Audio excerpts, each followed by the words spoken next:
Hi, my name's Nick, and this is the Painter's Mess.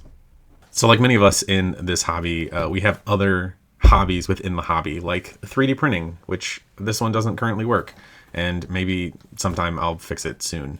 I really need to, but I just haven't. But anyway, usually, or if your printer doesn't work like mine, or your resin printer fails, or maybe you run out of resin while you're mid-print, you have half of whatever you were printing remaining on your build plate, or in this case, maybe it just stopped printing altogether as soon as it did like the base layer or the raft, maybe the base layer of whatever you're printing, and you're left with something that kind of looks like this. Now this is obviously a very thin one comparatively. I have another one that I'm actually going to use in this video, but this is useless for all intents and purposes, except for creating a piece of terrain that you custom make yourself and make from scratch and whatever. So I'm going to use something like this, and we're going to create some terrain. Let's go make a mess. Now this is a relatively longer video because I decided to put it at 2 times speed comparative to my normal like 4. So this is the piece of terrain that never got finished, and you can see the infill of the FDM, which is the plastic, and it's really just useless for everything except building a piece of homemade terrain as a piece of scenery. So I also resin printed this Contemptor, this destroyed Contemptor, and it's flat on most sides, or on the back side of it, so that it can be put onto a base, or in this case, piece of terrain. Now, what I'm pulling out is this is called air dry clay. You can get it at anywhere from like Michael's to Hobby Lobby or something like that.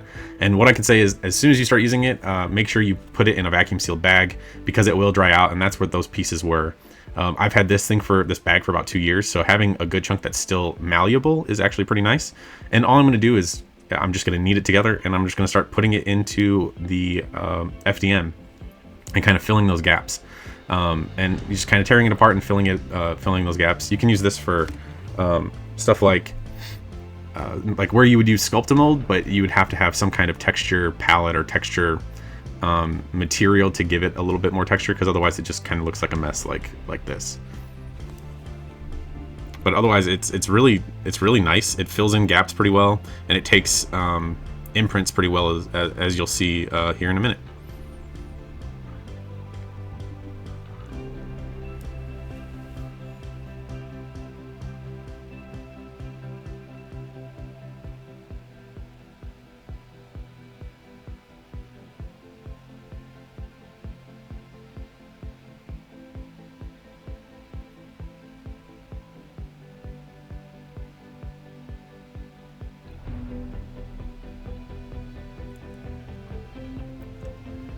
So all I'm doing is just kind of filling in and pulling apart wherever I can put this stuff. I've tried using it in a replacement for green stuff, and I found that green stuff works better, at least on small scale, like doing sculpting on minis better than this does. I know you can mix green stuff and like 2-part epoxy not Sculptamold, what's the other stuff? Milliput really well, and get some really cool like sculpting out of that. I know there's a lot of YouTubers that do sculpting, and I'm not really that great at it, so I don't try to do that often.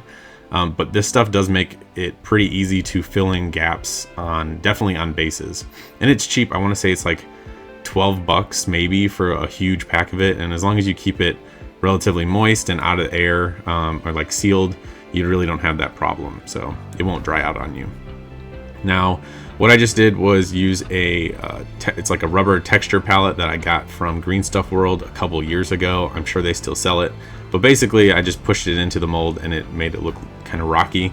Now I am going to cover all this stuff up with texture paste, the forbidden peanut butter, if you will.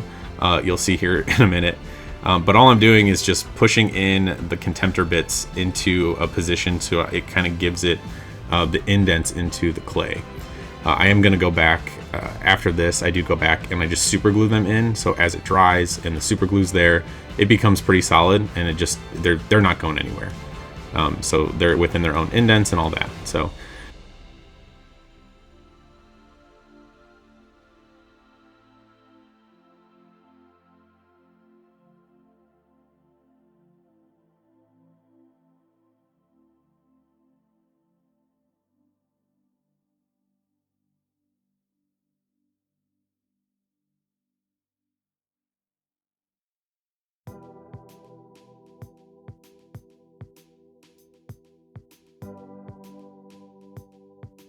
This is the forbidden peanut butter, and the easiest way to apply a large amount of peanut butter on models is to use your fingers. Forget using brushes. Let's just use our fingers, and let's make a mess here, because it actually is pretty fun. This is finger painting 101. Start with your pinky or your index finger, whatever you have control on, and just start smudging it all over the place, because like, why not? It's actually really fun, and it's pretty funny. I had this texture paste at my local game store when I was working on some bases one game night because I didn't feel like playing, and I started doing this, and everybody looked at me like I was crazy. But like, why ruin a paintbrush? I have a finger, and it's, you know, it's a large surface area. So use your hands. Like we try not to get dirty all the time. Like, people really have a thing about getting dirty, but like, do it. It's funny and it's fun. I'm just finger painting. So anyway, I put it everywhere where I can reach. I do come back with a brush and I fill in the gaps afterwards. But like, I don't care if it gets on the Contemptor because, or the body parts, because it looks like it's been there for a while. So I come back with a large brush and I fill in just those small parts where I couldn't get to. And anywhere that got texture paste on it, I'm just gonna leave as is, and I'll paint it accordingly. And yeah, it's just it just gives it more style for the finished product.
So the last thing I've done is just add more texture paste on top of the base layer, just so I can give it like waves as if it was sand or ground that kind of has been blown away by the wind. And it just looks like a giant, you know, flat piece of peanut butter. So once it dries, which I gave it probably like a full day to dry, it becomes pretty solid. And between the clay, the resin, and the plastic, and then all the texture paste, it's actually a pretty hefty piece of terrain, or piece of, terrain. And all I'm going to start doing is, and this is what I've done with all of my Death Guard bases, because this is kind of like a Death Guard piece of terrain that I'll eventually make into a full table, or kind of match my theme of my Death Guard army. All I do is mix some green stuff, and I use a little ball end of like a pin, not a pin, I don't know, it has something to do with like sewing, but it's like a sewing needle, and it has a little rounded ball end on it. And I've done this in a couple other videos with my Death Guard stuff, but all I do is spread it apart on top of different spots on the base, and it makes it look like it's like vegetation growing over. And the theme that I was actually going for with this whole thing is Command & Conquer Tiberium Sun, which is probably one of my favorite Command & Conquer games besides Red Alert 2. And basically it's like the Tiberium is this growth, some plant-like growth that spawns and like is the ore for the game, basically like the money for the game. And all I do is kind of like put it on top and create this kind of not ore, but like creeping, crawling kind of vegetation on top of the pieces of terrain, the Contemptor and the base. So here's the little thing. It has a little ball on the end of it, as you can see. And all I do is I spread out the edges, so it looks like it's kind of growing and crawling away like a vine or some kind of plant life. And then once I do all the edges, I just get the little end wet with some water, which I poured to the side of the screen on top of the mat. And all I do is just dip it in, and I start dabbing the little edge piece into all of the middle of the green stuff. And all it does is gives it this like vine looking aspect.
And that's it. It's really quick, it's super simple, and it's really easy. And you just let all the green stuff dry, and then once it's dry, it's ready to be primed and ready to be painted. And this is it dry, so let's prime it. So this is it primed, and I went with the black prime because that's just how I've done all my bases so far, but also the Contemptor is also going to be black. So my buddy John plays Iron Hands, and he gave me his recipe for his black and how he painted his Iron Hands. And although I don't have all of the same paints, I do a pretty good job at getting close to it and replicating it with some mixing, and I just go from there. So this is my first step of my base, the basis for my death card and my whole army. I start with a burnt sienna color as the base over black. And I'm just using a large flat brush to get the first layer of color everywhere I can. And I will also paint on top of the Contemptor in the spots that the texture paste went over, because of course if the texture paste is there, that means that some of the ground is there as well. So I will be also paint over those parts. And yeah, just large brush slapping paint around.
So while I wait for that to dry, I'm going to start mixing up some paints to see if I can match my friend's paint scheme. So he said he used, I want to say it's like something fur, storm vermin fur, something like that. It's a GW paint. I don't use GW paints that often, and I don't plan on buying a $5 bottle of paint when I could just try to mix it up closely. So all I did was look it up online, looked at the little picture of it, and did my best to replicate it. So I just grabbed a bunch of paints that I think might do the trick. And one was like a neutral gray with like a red brown, and I think that one was too dark, or too just wasn't right. And then the second one was a little bit more brown than it was gray, and it seemed like that one did the trick. And then this third one's obviously a little too light, so I'm going with the second one. I feel that is probably the closest one for what I need. And basically it's just going to be that over on top of the black, everywhere that isn't a metal panel piece. And then he does a Nuln Oil wash, which I do have Nuln Oil, so I don't have to worry about that. And then a dry brush of Dawnstone, which I also have. So I'm just doing it as close as I can to replicate his paint scheme, and we'll go from there. He does have a beautifully painted army, so like this is a very simple paint scheme to do for Iron Hands, or probably like Raven Guard. It's actually really nice paint scheme, and it's super simple. It's 3 colors and it works. So yeah, I'm just gonna paint up this Contemptor like that because I wanted it to be a Contemptor that had been destroyed from my army to my friend's army. And he can have a piece of his army in my piece of terrain. So while that dries, I'm taking out my dark green from Pro Acryl. It's called Dark Camel Green. They have it in a primer color as well as just like a regular paint color, and that's the base for the growth, the plant-like growth on that I use for my bases. So the first layer is that, and then the next layer is going to be a brighter green, and then a brighter green on top of that. And this doesn't have to be very precise. It can be sloppy because it's supposed to represent something that's growing and expanding and taking over this region. So it doesn't have to be great.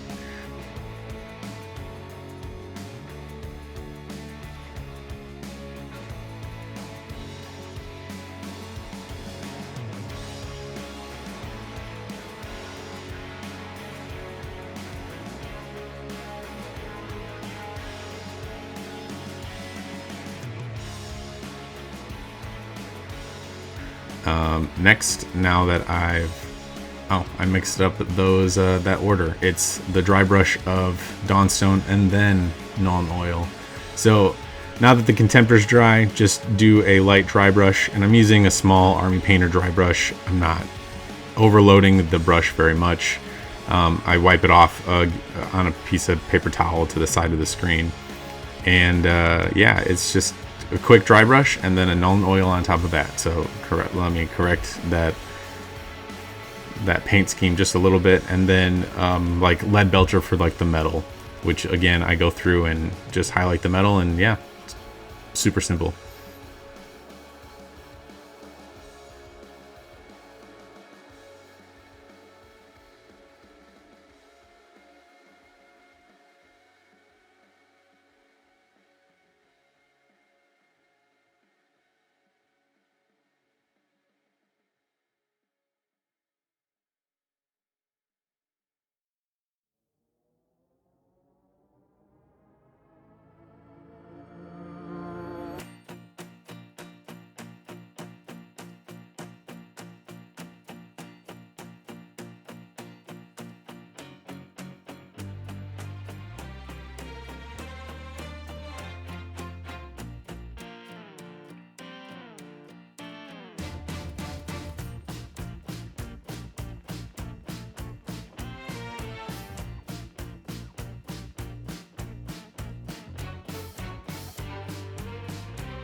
And once that dries, or while that's waiting to dry, I pull out my second color for my base, which is a burnt orange. And I just start layering that over on top of the burnt sienna that I put down initially. Now, again, I'm not really, besides avoiding the green areas and then the Contemptor itself, I'm really just putting this over everything. So it is a thin layer, so it does have, it is semi-transparent in regards to, like, I don't need a full opaque layer on top of the burnt sienna because I'm going to be layering it with some pigment powder later. So this is really just to get a solid base layer, or a transition layer between the sienna, the orange, and then eventually with the burnt, or the pigment powders. So moving back over to the kind of growth, plant life, it's just a brighter green, and this one is the like yellow green from Pro Acryl, and I just cover up the growth with that. And again, I just cover up the whole thing. It's not a matter of like leaving parts that are not uncovered. For this part, it's just covering up the whole thing, and maybe the edges are a little bit darker, but other than that, like just slapping paint on top of it.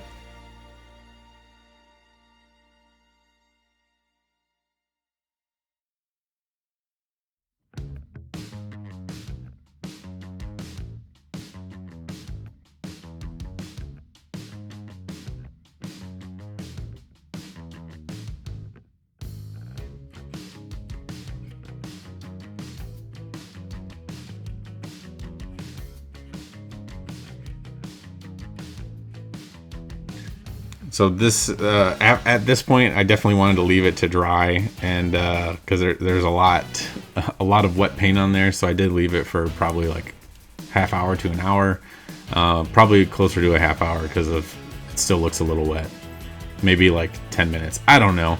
But this is future Nick talking about past Nick's experience. I don't know how long I waited, but anyway, pulled out some lead belcher and just started putting that over the trim and any of the metal pieces that I could that weren't still wet. I'm not using any kind of specific brush or anything special. This is just a regular craft brush that I got at like Michael's or Hobby Lobby, just like in a big pack. It is relatively thin and short, just so I can be a little bit more precise. And as you can see, I'm holding it from like farther in, or like farther down the handle of the brush.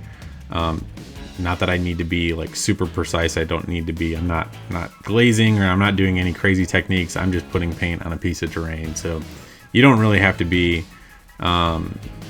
You don't have to be precise with this kind of stuff, because realistically, you can mess up and it's a piece of terrain. It's not that big a deal.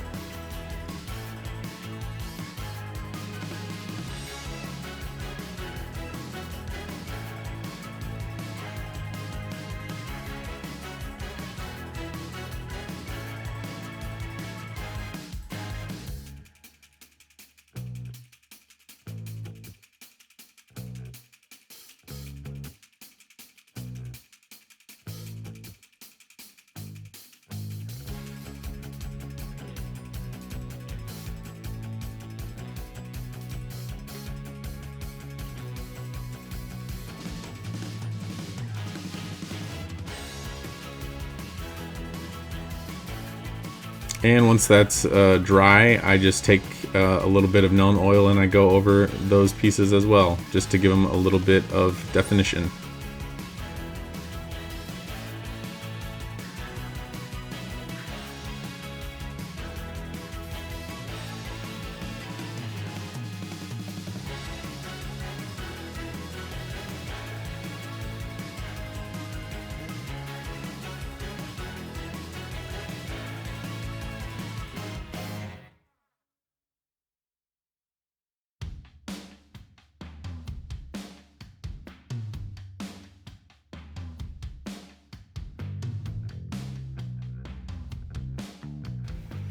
So here's the bright yellow green that I use as the final layer of the Tiberium growth that I put on the base. I just take it and I dry brush the green stuff and the texture with this bright yellow green, and it gives it almost like a caustic neon color, like something you probably don't want to be touching and be a part of. Some kind of like toxic growth, and yeah, it almost makes it fluorescent, where it's kind of, and I'll do it on the outer edges of the texture into the regular base, because what it does is it makes it look like I said, it's more toxic, and it's growing and expanding, and stay away. Bright things, you probably stay away from them, especially if they grow neon green, like something from Chernobyl or something.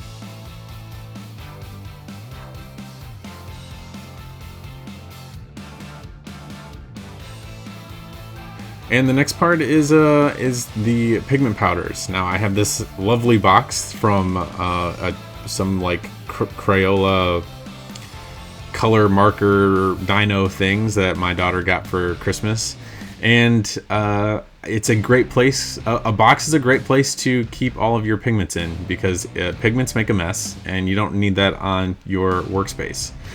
So just doing this in a box is very convenient, because you can just throw the box away at the end. But I'm just taking a flat, synthetic bristled brush, and putting around some of this Green Stuff World brown pigment on top.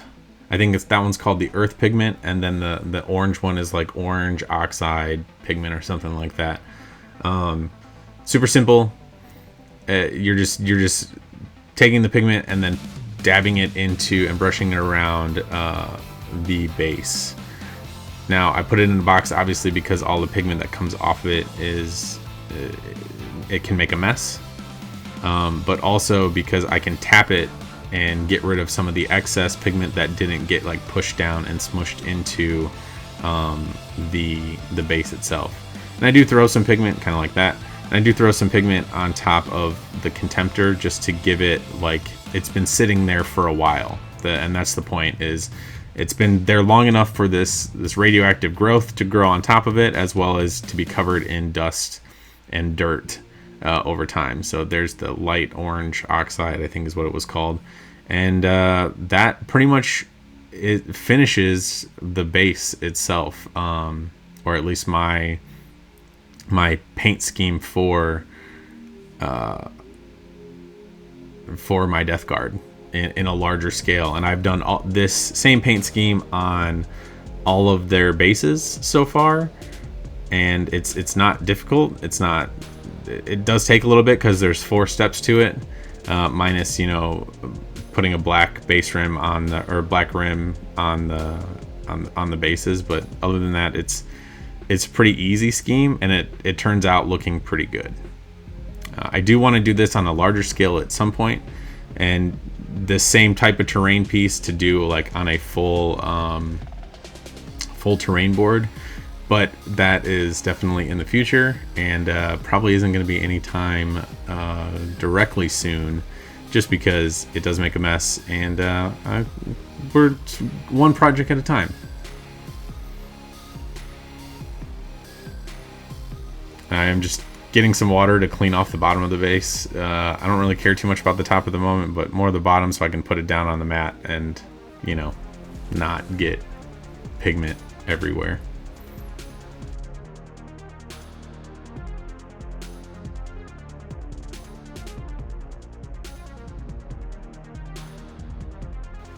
And this isn't something that I normally do, but I am going to do it this time. And I might have to go back and do some highlights later.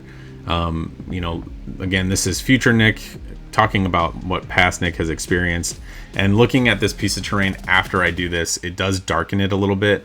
What I did was I took some AK Interactive Ultra Matte varnish, put it in my airbrush, and I'm just going to varnish the whole thing. Now, what this does is it is a thin layer of varnish, which, you know, helps prevent chipping and ruining of the paint, but also seals that pigment inside. And yeah, see, I might actually go over it with a little bit more color, but it seals the pigment so it doesn't fall off, and that's.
Now, there's no really good way for me to display this other than how you're looking at it from an overview like this. So I'm not going to put it on like a spinny display plinth or anything like that. But I'm just going to, you know, hold it up close so you can kind of see what it looks like now that it's fully dry. I think it looks great. It's just another piece of terrain. It matches my paint scheme for my Death Guard. And that's the Death Guard Praetor right next to it. So you can see how well it kind of blends in.